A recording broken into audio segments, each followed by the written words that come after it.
Choose colors in the color and swatches panels. How to choose colors in the color and swatches panels. Color panel overview, by the way.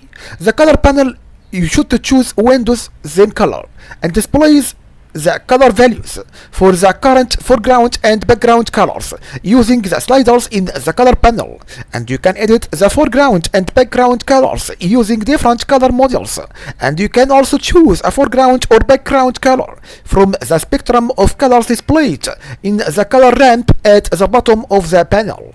Like a screenshot now, we have colors and consist of A and B and C and D. Color panel: A is meaning foreground color, B is meaning background color, C is meaning slider, D is meaning color ramp.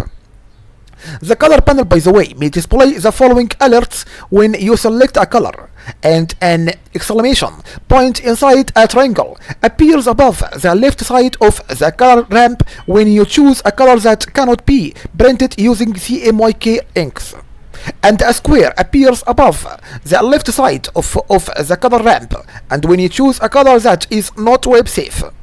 It changes the color model of the color panel sliders. How to change the color model of the color panel sliders? Choose a sliders option from the color panel menu and change the spectrum. How to change the spectrum displayed in the color panel? We have steps. Step number 1, to change the spectrum. Choose an option from the color panel menu. Then RGB spectrum, CMYK spectrum, or grayscale ramp to display the spectrum of the specified color model. And next, current colors to display the spectrum of colors between the current foreground color and the current background color. And next, number 2, to display only web safe colors, choose make ramp web safe. To change the spectrum, by the way, of the color ramp quickly, shift click in the color ramp until you see the spectrum you want. And how to select a color in the color panel? How to select a color in the color panel? We have steps. Step number 1.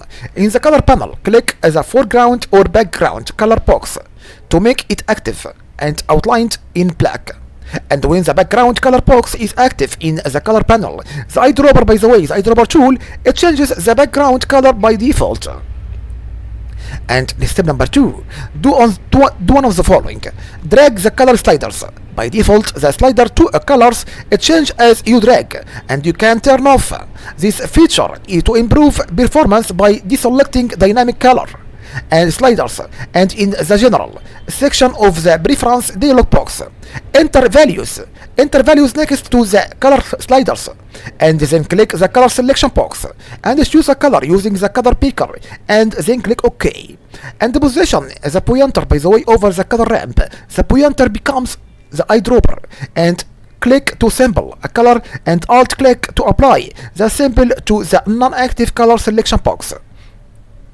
How to select a color in the swatches panel? If you'd like to select a color in the swatches panel, what should you do? How to use new presets in Photoshop, and how to use the new presets in Photoshop. The swatches panel, by the way, Windows, then swatches. Choose swatches. Store the colors that you use often and displays a default set of swatches that you can work with. And you can add or delete colors from the panel or display different libraries of colors for different projects. Like a screenshot now, we have swatches and you have to choose any colors from those, and RGB and CMYK and grayscale and pastel and light, pure, darker, pale. Yes, you have to choose anyone. And apply swatches. How to apply swatches to layers? To apply a color swatch to text layers or shape layers, do any of the following. Number 1, select one of or more layers in the layers panel and then click any of the swatches in the swatches panel to apply it. And then drag a swatch from the swatches panel onto the layers content on the canvas area. And then drag a swatch from the swatches panel onto a layer in the layers panel. And to apply a color swatch to pixel layers, do the following. Number 1, drag a swatch from the swatches panel onto a pixel layer in the layers panel. And number 2, Photoshop automatically creates about adjustment and fill layers on top of the pixel layer. Like this screenshot, explain layers and how to choose text layers, and anything inside the layer, like this screenshot now. And organize swatches into groups. To organize swatches under a new group, and you have steps again. Step number 1, in the swatches panel, click the create new group icon. Then number 2, specify a group name and click OK. And number 3, drag a swatch or use the shift key to select multiple swatches to drag them inside the group to create nested groups. And we have option again. Number 1, select a group in the swatches panel, then now drag and drop that group under another group, like this screenshot again. And show legacy swatches from the swatches panel menu. Choose legacy swatches.